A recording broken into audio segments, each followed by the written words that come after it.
Unajua, vitu vigumu kuliko vyote ni kuona mama anatabasamu mbele ya watoto wake wakati ndani ya moyo wake amechoka kabisa. Kuna wamama wengine wanapitia maumivu kimya kimya, wanalala wakiwa na mawazo mengi, wanaamka mapema kupigania familia, wanajinyima ili watoto wao wapate kula, lakini hakuna anayewauliza, mama uko sawa?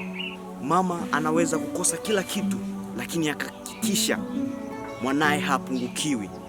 Anaweza kulia usiku mzima, lakini asubuhi akavaa tabasamu ili watoto wake wasiumie. Hiyo ndiyo nguvu ya upendo wa mama. Ukiona mama yako anakupigia simu kukuulizia umekula, jue bado kuna mtu duniani anakuombea kwa moyo wa kweli.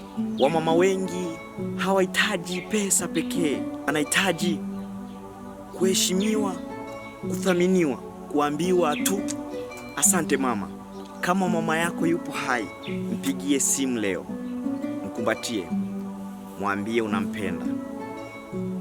Siku moja utatamani kusikia sauti yake tena, lakini muda utakuwa tayari umeshaenda. Biblia inasema katika Methali 31:28, watoto wake huinuka na kumuita heri, mumewe naye humsifu.